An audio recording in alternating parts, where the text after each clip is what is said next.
Kingine niweze tu kusema kwa nafasi hii au kwa kikao hiki cha leo, msirudi nyuma, sogeeni mbele, piganeni kwa ajili ya hili taifa.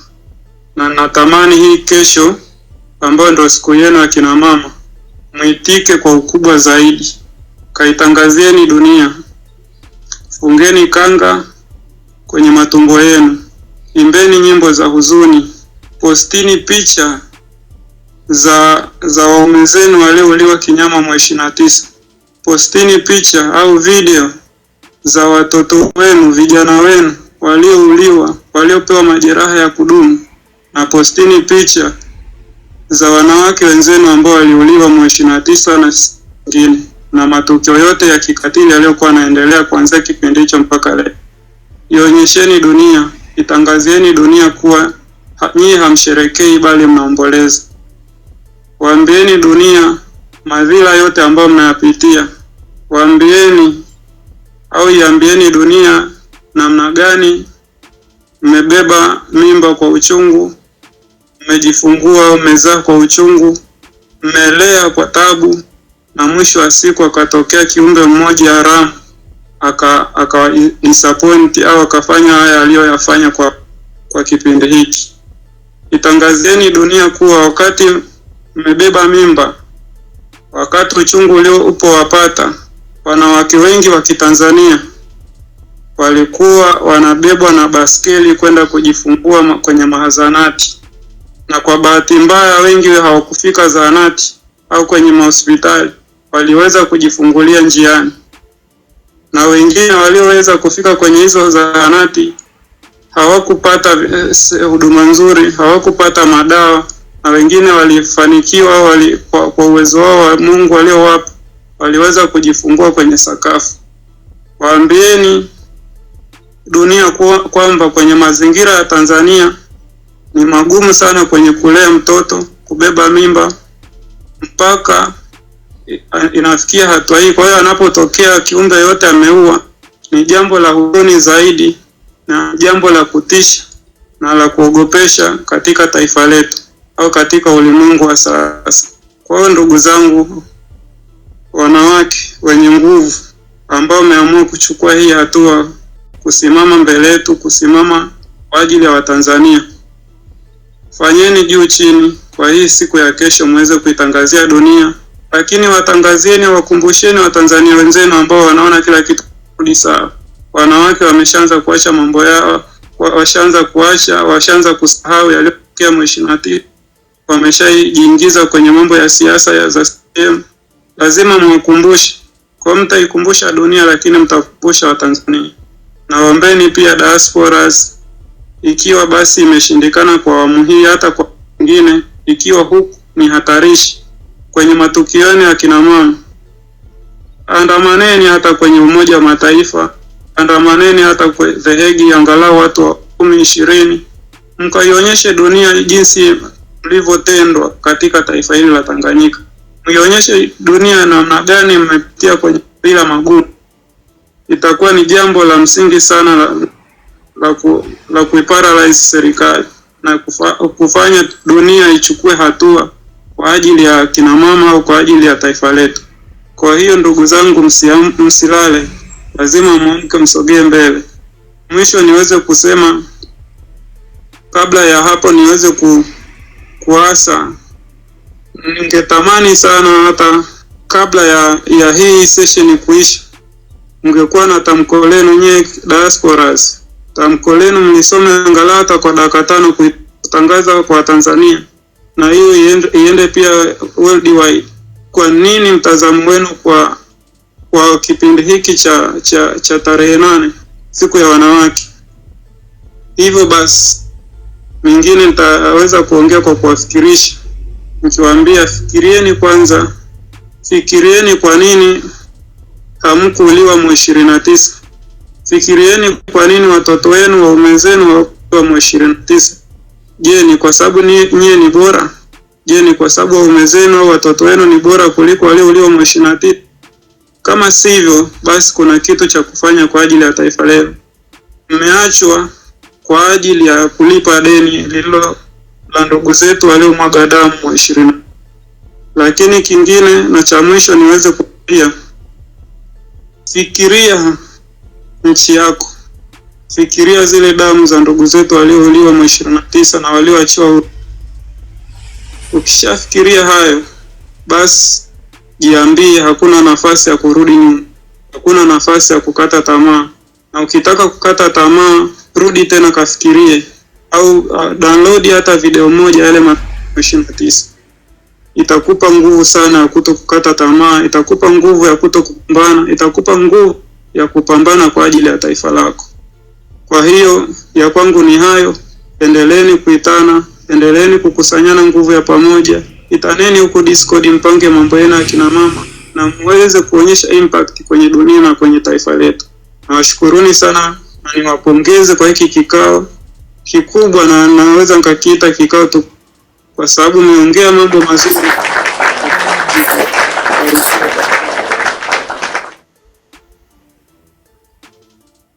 Asante sana mwenyekiti. Kabla sijarudisha mic kwa Mandisa au the Queen, nilikuwa napenda kwanza nitangulize shukrani zangu za dhati kwako wewe ambaye umetusaidia ku draft hilo bango la ratiba yetu ambalo tumelivaa hapo, na pia vile vile napenda kutanguliza shukrani zangu za dhati kwake Maboy ambaye amesimama na sisi kuanzia mwanzo mwisho kutuunganisha.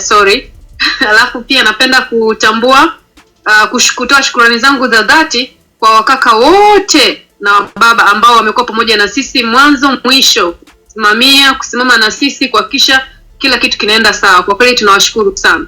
Asante kwako Mandisa. Asante sana wamama wenzangu, wadada wenzangu, wadogo zangu. Tunavyokumbuka siku ya wanawake duniani, tuzidi kupaza sauti na kuwaombea watoto zetu, marafiki zetu, ndugu zetu, waume zetu, kaka zetu, dada zetu, wote waliotangulia mbele za haki, na wale watoto 400 ambao waliopotea kipindi cha kampeni. Tuzidi kuwaombea na kupaza sauti ili tuweze kuwajibisha serikali kutupa majibu yanayostahili kupewa. Na penda pia kuongeza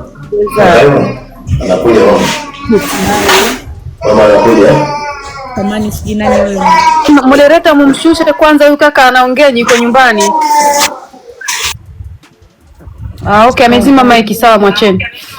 Pongezi kwako Cute Mary kwa kuratibu kikao na wadada wote, wa mama wote wa Clubhouse waliokuwa kwenye vikao Discord. Hongereni sana. Asante Nurvas pia kwa kutusaidia na wale wote. Kabla hatujamalizia, kuna zoezi moja la mwisho. Kaka CCM ni wauaji, naomba ufungue mic utuongoze kwenye nyimbo yetu ya taifa. Mungu ibariki Tanzania. CCM, naomba tuongoze kwenye mwimbo wetu wa taifa. Karibu. Tukubaliana, nimekamatika leo. Haya Queen, naona kama umeamua kunikamatisha leo, nionekane leo mimi ni Murundi. Sasa hii zambi itakutafuna milele wewe Queen. Sasa anyway, haiwezekani mimi nisikilize nondo zenu nzuri kabisa leo siku ya wanawake, ni enjoy moyo wangu fry, alafu mwisho uje nikamatishe mimi nionekane sasa ni Mkongo. Kwa hili jamani. Okay, anyway, ngoja ni kwa sababu nimepewa na chance ya kuongoza kuhusu nyimbo ya taifa. Kabla sija nani jamani, kwanza mimi naombeni kwanza niwapongeze wanawake leo. Kiukweli leo wanawake mmepiga nondo nzuri sana, tukiwa na wageni wetu huko wamechombeza kidogo, nondo nyingi zimekuwa nzuri sana. Niwapongeze tu, niwape hongera sana kiukweli. Wanawake bwana, mnatufanya sisi wanaume tuwe proudation, yani mnatufanya tujiproud sana. Ni kweli tunaamini kwamba tuna majembe ya maana. Tamani kukuta. Naona hapa comment section watu wengi wanapinga kuimba wimbo wa taifa, labda unaweza ukatuimbia Tanzania ule wimbo tunaimbaga tulivyokuwa shuleni, Tanzania huwa, ili tuzidi kutukumbusha jinsi tunavyopenda taifa letu na tutakavyozidi kulipambania. Haya, kwako. Okay. Naona kuna mwingine nani hapa amesema tuimbe wimbo wa taifa hawataki kabisa, labda tuimbe wimbo wa Bob Marley, reggae, one peace, one man, one peace, one people, one love. Tuko kwenye demokrasia majority, kama wanataka hiyo twende tuimbie. Okay, tuanzeni jamani, tuanzeni. Jamani, kwanza nilikuwa nimesahau kwa wale wanaharakati wenzangu ambao walikuwa wafahamu jamani, mimi kidogo nilikuwa na msiba, nimefiwa na mzee wangu na mzazi wangu, kwa hiyo nilikuwa kwenye msiba, nimetoka kuzika tu jana, ila kwa kuwa bado ninaipenda nchi yangu na natamani kombolewe, ndio maana nipo na nyie muda mwingi huko nasikiliza nondo na wafuatilia, niko pamoja na nyie wote na nyie. Kwa hiyo zile nondo zenu zinakuwa zinanipa faraja sana. Kwa hiyo jamani, tuendelee kupambana, tupambanie taifa letu. Asanteni sana kwa wale ambao mmenipa pole, na wale ambao mshanipa pole na ambao mnaendelea kunipa pole, na washukuruni sana. Tuendeleeni pamoja, tuko pamoja, tuendelee kupambania taifa letu. Ushindi unakuja, ushindi waja. Asanteni sana jamani wapendwa, na makamanda wote, wanawake kwa wanaume. Mungu awabariki, Mungu awape moyo, Mungu awape nguvu ya upambanaji. Asanteni. Tuanzeni Tanzania. Sasa subirini kwanza. Sasa nikiimba Tanzania, asante sana kwa zawadi Tanzanite. Hiyo zawadi, hiyo Rose nao nitumie mimi. Watu wanataka kwenda kulala, mambo uimbe. Jamani, naona nitumie maua hivi. Hii ni rambirambi kwangu na nashukuru sana. Asante sana jamani, asanteni kwa rambirambi. Asanteni kwa Rose ya maua, naomba uimbe. Asante. Lazima nishukuru jamani. Rambirambi lazima mshukuru kidogo. Jamani, naombeni tuimbe kidogo. Asanteni kwa rambirambi jamani, asanteni kwa rambirambi. Mungu awabariki. Asanteni kwa rambirambi. Haya jamani, tuanzeni. Sasa msubirini kwanza. Wengine tunaipambania Tanganyika. Mandisa samani. CCM naomba unyamaze kwanza kidogo. Ni kwa nini tunafanya hivi? Tumefikia hatua za mwisho, unajua tumechoka, tusije kuharibu huku mwishoni. Naomba please punguza masihara. Fanya ulichoambiwa kufanya, kama hakiwezekani basi nafasi tumpe mtu mwingine aongee. Hapa yupo siasa hapo anasubiri kuongea saa hizi, ili tuweze kumaliza tupumzike. Asante. Mandisa kwako. CCM kama utaimba basi naweza ngakusaidia. Asante. Jamani, naomba nisiwaharibie siku yenu. Ilikuwa kiukweli siwaharibie siku yenu, mlikuwa na siku njema. Tanzania. Usikupigi kura na usiibe kura. Acha nikuondoe madarakani, unete mtu mwingine wa chama kingine. Tutaanza kuheshimiana. Aya, ukiiba usiogope eti mimi naongea wewe umeiba. Wewe niache niongee.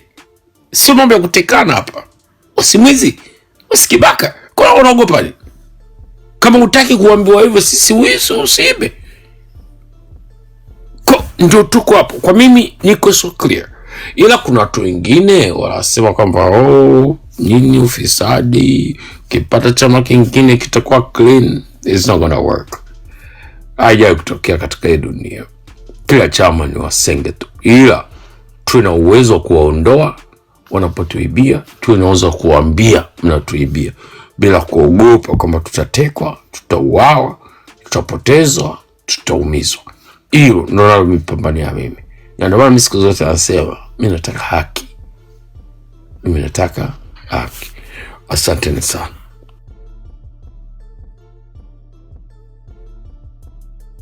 Mr. Wonder, karibu.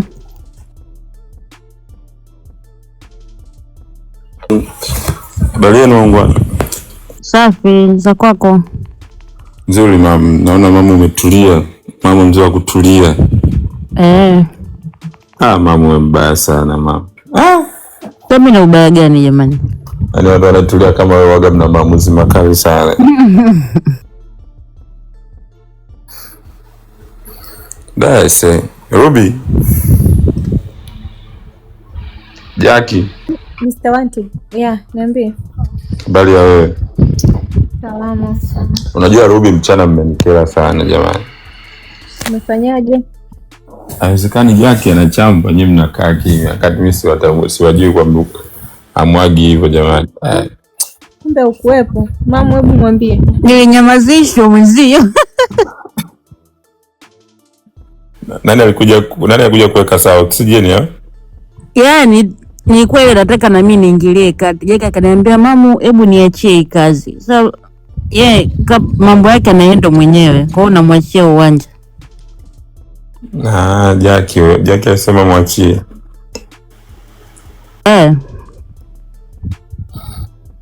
Shit. Bwana ila ni dunia ina watu tofauti tofauti. Mimi unajua nilikaa muda mwingi nikamdiscuss yule dada. Mtu katoka zake huko. Kaja vizuri. Jamani tukafanya hichi kitu kwenye hii hapa sawa. Sasa mambo ya vita vya Marekani na nani si vinatuhusu nini jamani? Yeye na shida zake. Kwanza ngoja mimi ni samani kuingilia. Unajua kuna kitu kimoja ambacho watu mimi siwaelewi wa Tanzania wengi, hasa wanaojiita wapambania haki. Kuna watu wameingia kwenye bandwagon na kusema kwamba Marekani au Trump alikuwa na haki ya kwenda kumuua Ayatollah hivi, but they don't get it. Si kweli kwamba wanataka kulinganisha Iran na Tanzania. Si kweli, mimi nakataa. Mimi nikaa Iran miezi 5. Najua Iran vizuri kushinda labda mtu Mtanzania mwingine. Iran hapa watawala hawako kama watawala wa Tanzania kiukweli. Kwanza lazima tujue kwamba Iran iko kwenye sanction, lazima tujue hivyo. Lakini kuna kitu ambacho Iran watawala wake hapo, hata Ayatollah hawaishi maisha ya anasa kiukweli. Kwa mfano huyu hapa wamemuua Ahmadinejad, alikuwa rais. Mimi nimemuona anapanda train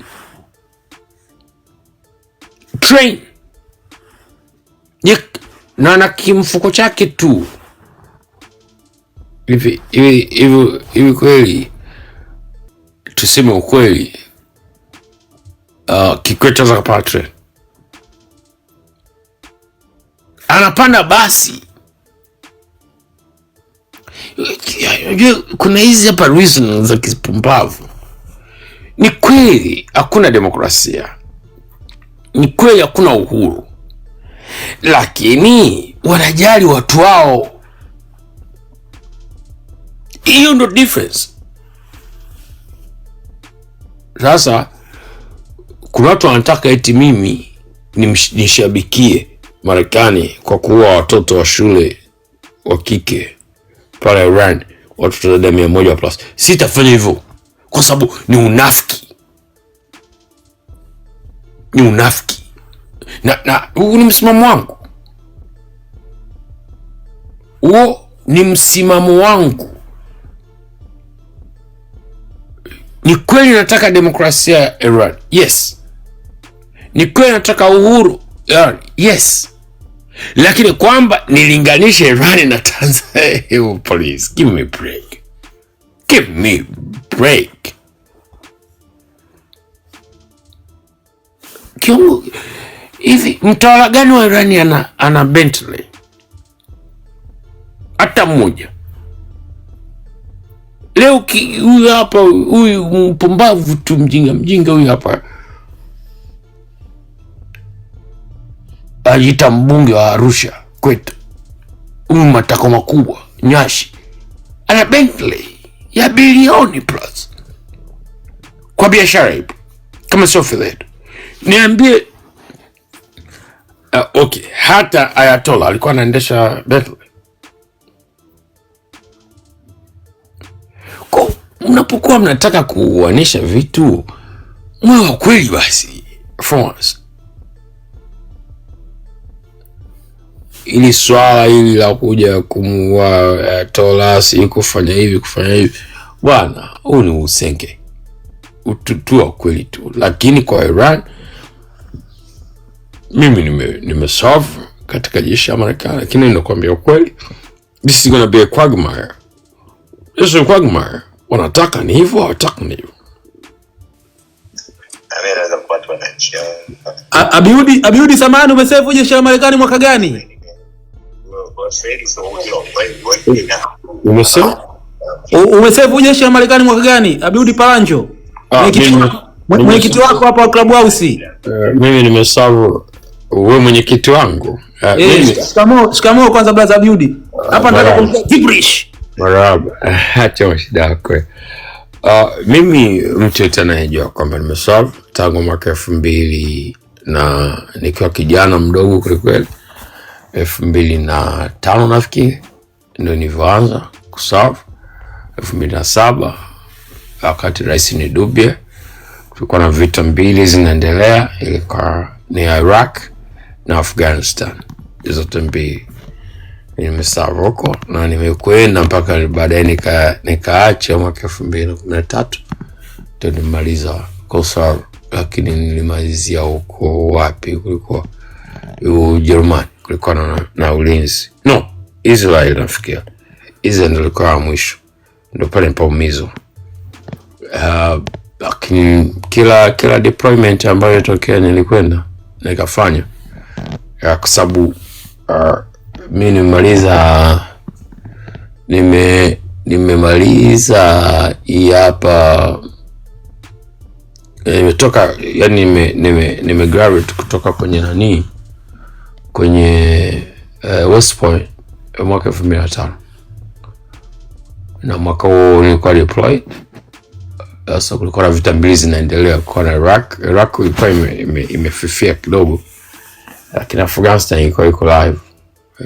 Ilikuwa iko brutal kwa kweli. Tulikaa sana, kulikuwa brutal kwa kweli. Wale wa Taliban walikuwa brutal. Na baadaye Obama akaja mwaka 2008 akaanzisha vita yake huko Libya, si wapi. Ikawa chaos. Lakini nashukuru at least kwamba niliweza kusurvive. Na mimi mtu mzima sasa hivi. Nashukuru kwamba I've gonna feel that bila maumivu makubwa sana hivyo, lakini maumivu yapo kwa vyote vile. Sasa sijui unataka kujua nini. I don't know.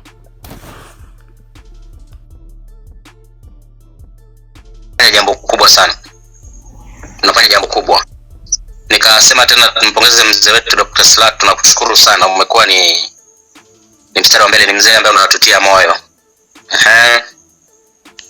Sisi tunakuombea uzee mwema. Usio uzee wa mateso. Wewe ni uzee ambao ni Mungu akaweke tabasamu kwako. Wanawake wamefanya kitu cha kishujaa. Na hii inatakiwa iwe ni chachu kwamba ardhi ya Tanzania ifahamu kwamba mwanamke ambaye amesababisha na kuleta maumivu kwa Watanzania wengi, kesho hiyo ndio siku ya kuweza kumkumbusha kwamba yeye ndo mwanamke ambaye ameweka doa kusababisha wanawake wengine ambao wanatija katika taifa letu kuwekewa doa au kutokuaminika tena.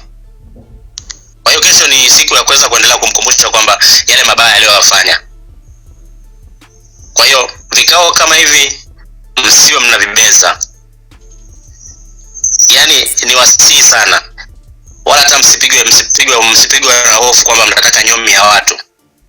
yani niwaambieni, hata mkiwa 5 hata mkiwa 10 kuna impact kubwa sana, na maadamu hauko mwenyewe. Hata mkiwa 20 nyinyi ni wengi sana, sio? Unaelewa, mko wengi sana. Instagram leo tulikuwa tukaribia 300. TikTok tulikuwa tunaelekea 80 90 kabla hatujabaniwa mara ya kwanza. Huko na kwenye tuko watu wasiopungua karibia 80 60. Kwa hiyo idadi ni kubwa sana. Yaani mimi nitawasisitiza kila siku, ukisha ona movement sijui imepoa, wewe elewa tu kwamba wewe ndio umepoa, ila kama ndani yako bado panachemka, endelea kuliamsha tu, yani usikae kimya. Nchi inatuhitaji sana. Mmeona kabisa mama mwenzenu amewazuia watu, amezuia mama wenzake, anawatumia polisi. Kwa hiyo mimi niwaambie tu wanawake kwamba mna sababu 1000 za kumpinga huyu mama, huyu Samia. Huyu ni mwanamke mwenzenu. Mna kila sababu ya kumpinga. Biblia inasema mpingeni shetani naye atawakimbia. Na mimi nawaambieni mpingeni Samia naye atawakimbia. Wanawake wengi sana, yani mimi mwanamke simchukuli poa hata kidogo. Mwanamke ambaye anaitwa Deborah alifanya nchi yake kwa miaka 40. Kukawa na utulivu. Miaka 40 kukawa na utulivu. Ukisoma Esther, Shushani Ngomeni alifanya maamuzi ambayo ni ya kishujaa, akafanya Israeli wakawa salama. Huyu ni mwanamke tu. Kwa hiyo hazina ya mwanamke mimi naifahamu. Mwanamke ambaye alipigana na joka, anakaa na mtoto tumboni miezi 9. Mwanamke ndo ambaye alipigana na nyoka, alipigana na shetani bato tu bato. Kwa hiyo ninaelewa sana nguvu ya mwanamke. Kama leo mtaamua Tanzania mwanamke asema kwamba tunampinga Samia, ile mama toboi. Kwa hiyo mimi nipende kuwapongeza kwa sababu idadi ya wanaume wa kutetea nchi imepungua sana kwetu. Tutaongea ukweli. Wanawake wanapambana kwa asilimia nyingi. Kwa tunachowaomba tu kwamba endeleeni kupambana, lakini endeleeni kumlilia Mungu. Wako wapi wanawake waombolezaji? Kilio cha mwanamke kinafika haraka sana. Kwa haraka, kinafika kwa haraka. Kwa hiyo endeleeni kujizatiti na kuendelea kuwa motivate wanawake wengine ili kuweza kuendelea kupigania taifa letu. Tunajifunza kwa mataifa mengine, lakini kwa sasa hivi taifa letu kwanza kipaumbele. Hataongelea ni siku ya mwanamke kesho, lakini hatutaongelea taifa lingine lolote zaidi ya Tanzania kwa sababu tuna kiporo chetu inatakiwa tukimalize. Kwa hiyo nawashukuru sana na tunashukuru sana kwa kutukaribisha wanaume wengine ambao tumekuja kuwasikiliza na kuweza kuwatia joto. Mungu abariki sana na Mungu aendelee kututia nguvu kwenye movement. Amina.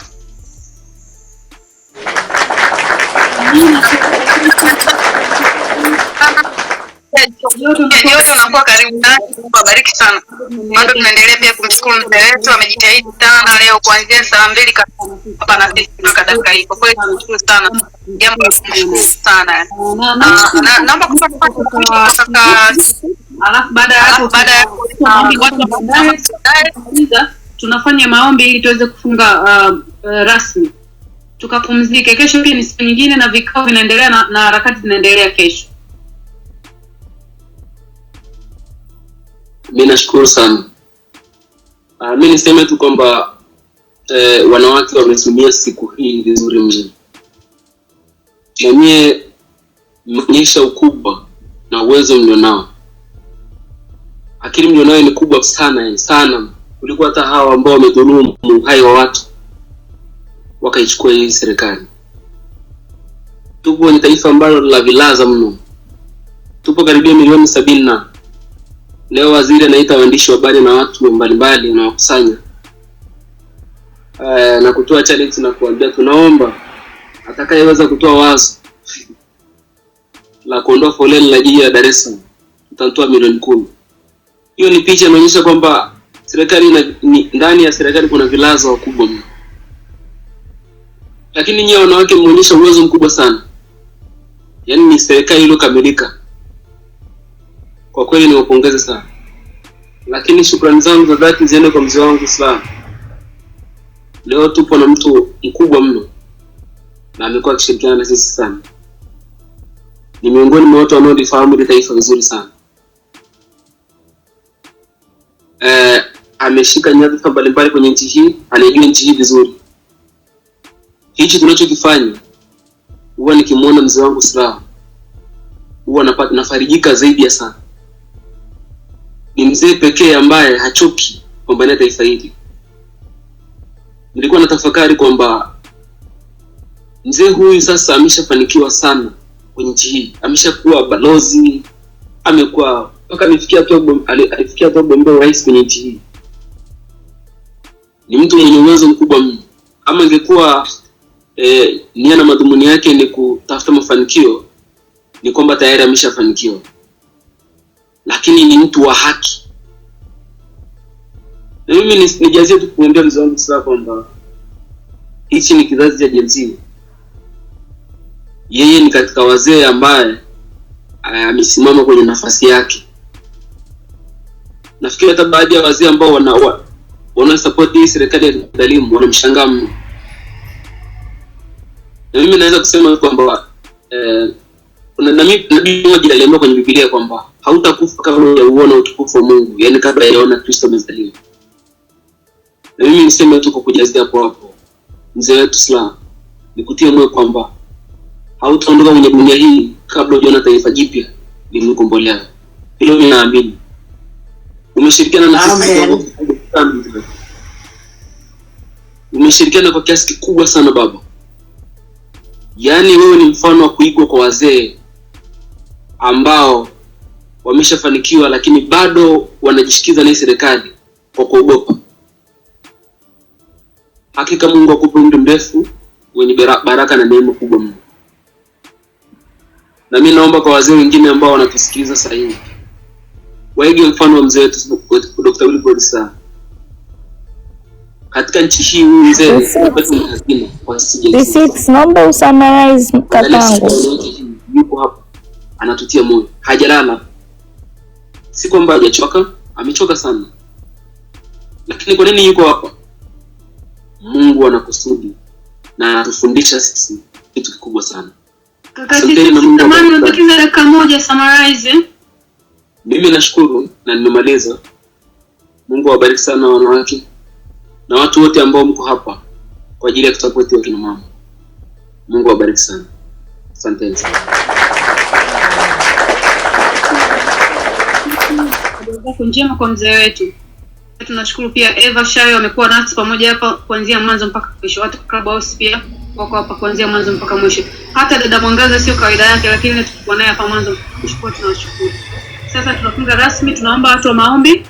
Naomba mtu ambaye atasoma dua ya Kiislamu apande juu please kwa ajili ya kutufanyia dua fupi ya kufunga maombi yetu. Kama kawaida tunaanza na Bwana na tunamaliza na Bwana. Yeye ni Alpha na Omega.